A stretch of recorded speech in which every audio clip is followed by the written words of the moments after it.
percakapan berbasis coaching dengan Alur Tirta. Alur percakapan coaching Tirta dikembangkan dengan semangat merdeka belajar yang membuat kita memiliki paradigma berpikir, prinsip dan keterampilan coaching untuk memfasilitasi rekan sejawat agar dapat belajar dari situasi yang dihadapi dan membuat keputusan bijaksana secara mandiri sesuai dengan tujuan coaching, yaitu untuk pengembangan diri. Berikut adalah alur percakapan Tirta, dimulai dari 1. Tujuan, 2. Identifikasi, yang ketiga rencana aksi, dan yang terakhir adalah tanggung jawab.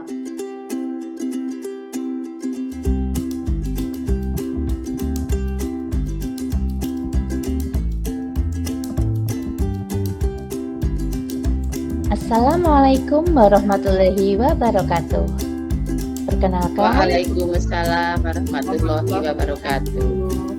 Perkenalkan, saya Divla Nur Anissa, calon guru penggerak Angkatan 7 Kabupaten Banjarnegara. Mohon izin pada kesempatan kali ini saya akan mempraktekkan tugas demonstrasi kontekstual. Di sini saya sebagai pengamat. Kemudian ada rekan saya Ibu Elita Kutarianti yang nanti akan menjadi coach, dan ada rekan saya Ibu Nuka Putri Rizkia yang akan menjadi coach. Baik. Selamat malam Bu Elita. Selamat malam Bu Divla. Bagaimana kabarnya ini Bu? Alhamdulillah baik-baik. Alhamdulillah. Saya dengar Bu Elita ada rencana coaching ya malam ini dengan Bu Nuke. Iya sih Bu, ini rencananya. Baik Bu Elita, nanti ketika praktek coaching di situ saya akan melakukan pengamatan ya Bu ya. Pengamatan yang akan saya lakukan itu berdasarkan praktek coaching Ibu yang memperlihatkan alur cerita di dalamnya. Kemudian nanti di dalam praktek coaching yang akan Ibu lakukan, saya juga akan memberikan penilaian. Penilaiannya menggunakan 4 kriteria, yaitu sangat baik, baik, cukup, dan kurang. Bagaimana? Apakah Ibu Elita setuju? Setuju. Baik, Bu Elita, berdasarkan rencana praktek coaching yang akan Bu Elita lakukan nih, kira-kira kompetensi coaching yang ingin dikembangkan itu seperti apa Bu? Kompetensi coaching yang ingin saya kembangkan saat ini yaitu yang pertama kehadiran penuh, yang kedua mendengarkan aktif, dan yang selanjutnya adalah mengajukan pertanyaan berbobot. Kemudian Bu, bagaimana yang secara spesifik ingin diobservasi Bu Elita? Kalau yang lebih spesifik ingin saya kembangkan saat ini adalah mengajukan pertanyaan berbobot Bu Divla. Baik, kemudian untuk yang terakhir nih Bu, indikator apa sih yang bisa mengukur ketercapaian kompetensi yang ingin Bu Elita kembangkan tadi? Karena saya ingin mengajukan pertanyaan berbobot, tentu indikator ketercapaiannya adalah di sini nanti saya selaku coach seharusnya dapat memancing ide-ide dari coach nanti atas permasalahan yang dihadapi sehingga dapat menemukan solusi yang terbaik atas permasalahannya. Baik Bu, berarti Bu Elita sebagai coach berharap bahwa Bu Nuke dapat menemukan solusi ya Bu dari permasalahan yang dihadapi sehingga Bu Nuke bisa menemukan ide-ide baru. Baik Bu Elita, selamat menjalankan praktek coachingnya bersama Bu Nuke. Mudah-mudahan nanti proses coachingnya dapat berjalan dengan lancar ya Bu. Oke, siap, terima kasih Bu Divla. Untuk waktu selanjutnya saya serahkan kepada Ibu Elita dan Ibu Nuke, dipersilahkan. Terima kasih.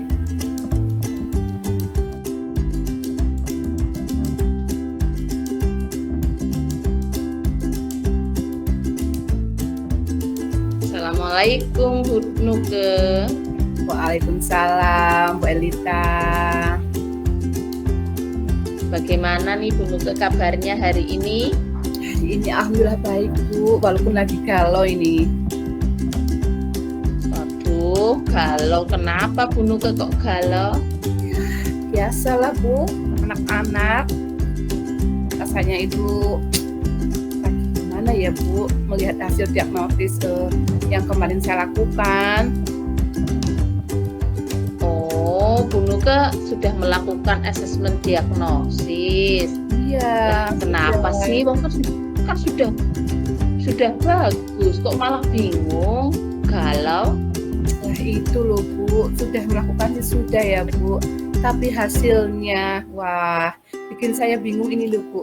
Soalnya itu masih ada beberapa siswa Bu yang di tahun ajaran baru ini belum lancar ini membaca Bu. Nah, padahal kan sudah kelas 4 ya, banyak materi yang harus mereka pelajari. Nah, Bu Elita ini kira-kira ada waktu tidak ya Bu? Saya ingin bercerita dengan Bu Elita ini.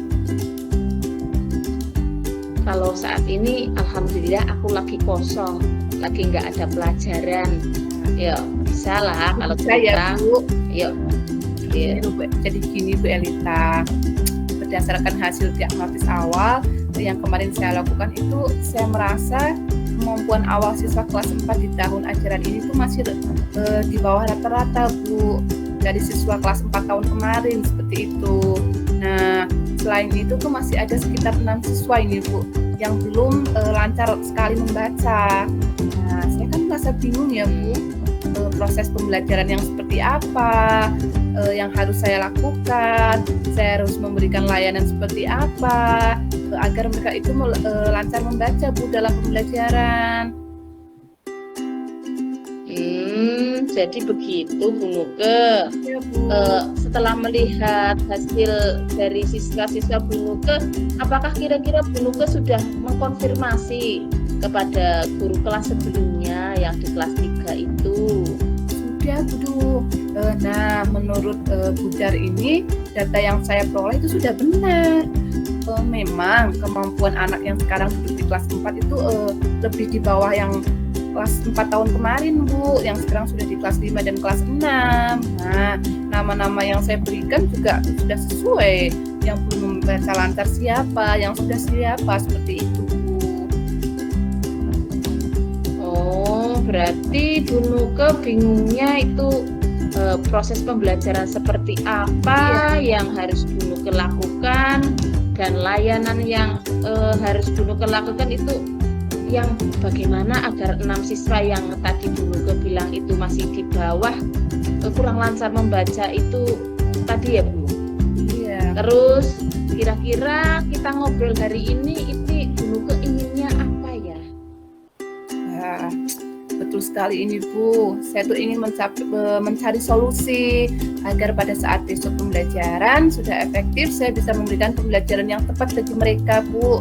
Metode-metode yang harus saya lakukan seperti apa, jenis pembelajarannya seperti apa, gitu agar mereka itu mudah menangkap materi, mudah dipahami oleh siswa-siswa tersebut, seperti itu Bu. Karena saya berharap semua siswa dalam kelas saya itu lancar membaca. Jadi Bu Nuke itu ingin memberikan layanan yang terbaik buat anak-anaknya biar lancar membaca seperti itu. Oke, menurut Bu Nuke kira-kira pembelajaran yang mudah ditangkap atau dipahami oleh murid-murid itu pelajaran yang seperti apa ya?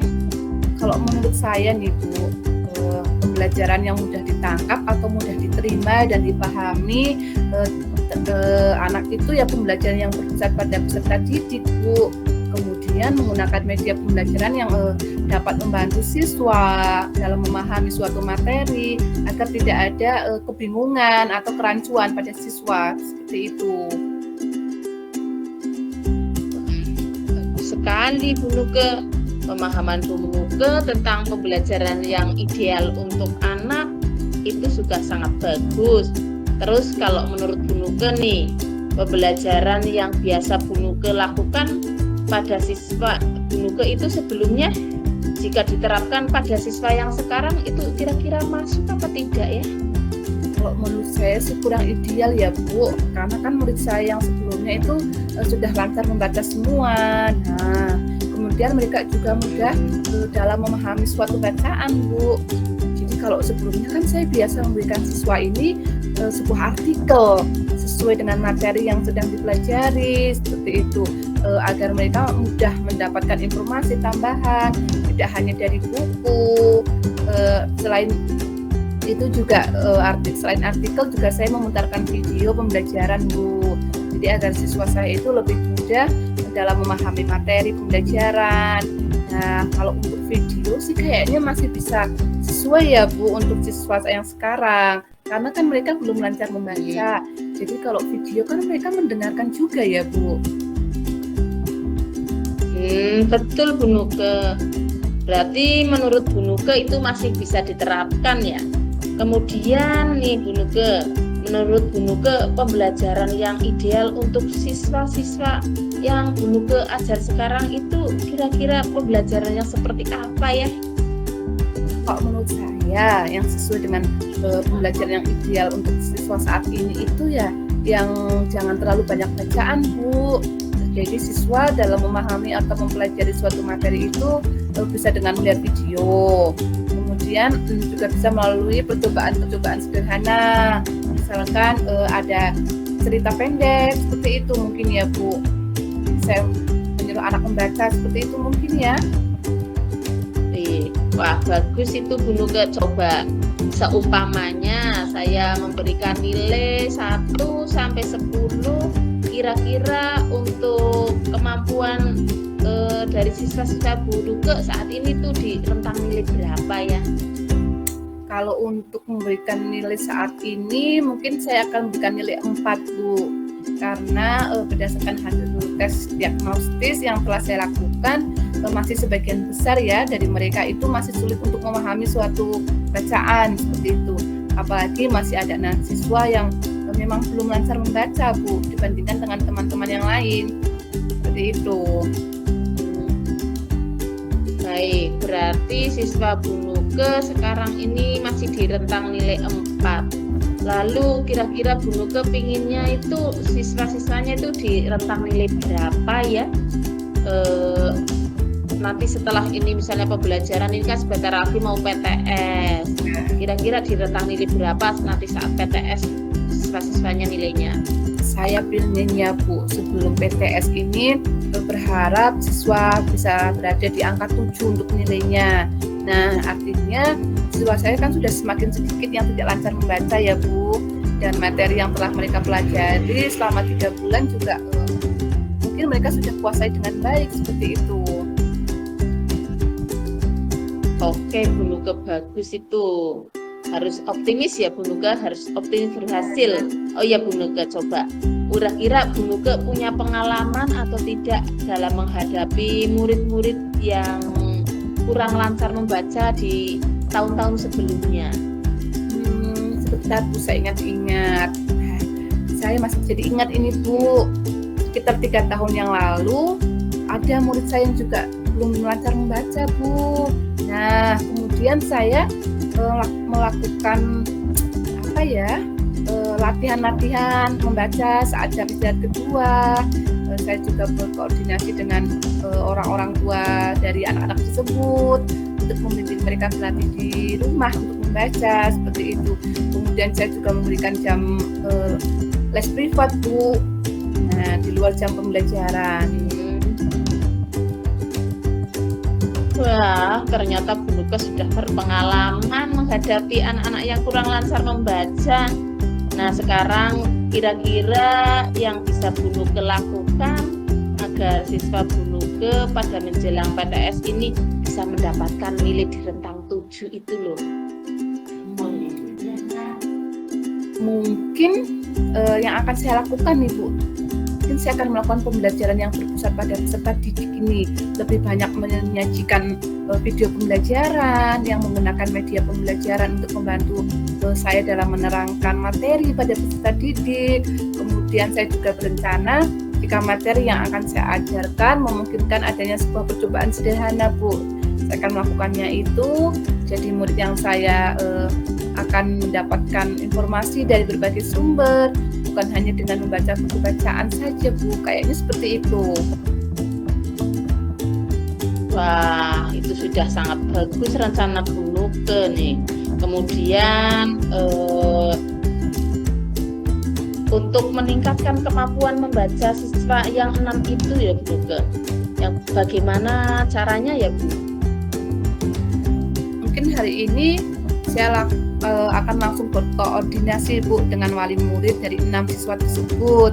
Nah, kemudian besok saya akan mulai menyusun rencana-rencana kegiatan apa, materi apa yang akan saya ajarkan setiap harinya agar memudahkan saya dalam menyiapkan proses pembelajaran dan siswa mudah memahaminya. Mungkin seperti itu Bu. Wah, bagus sekali nih rencana Bu Nuke. Berarti mulai kapan nih mau disiapkan, mau diterapkan? Mau langsung ini Bu, besok saya akan langsung mengerjakannya Bu. Wah, mau langsung. Saya akan meminta bantuan dari guru kelas 3 ya Bu, yang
saya akan minta bantuan sama guru kelas 3 ya Bu, karena mereka kan jauh lebih mengerti karakteristik siswa-siswa sekarang yang berada di kelas 4 seperti itu.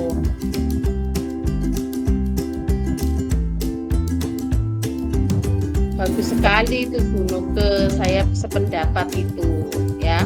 Semangat Bu Nuke, semoga yang apa-apa yang Bu Nuke rencanakan bisa berhasil dan hasilnya juga memuaskan.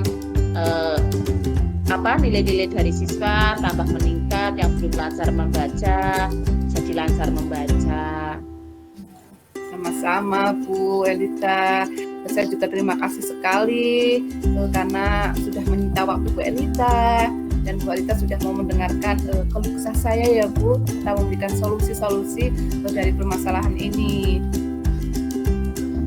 Sama-sama Bu Nuke, senang bisa membantu Bu Nuke hari ini. Ya, terima kasih sekali.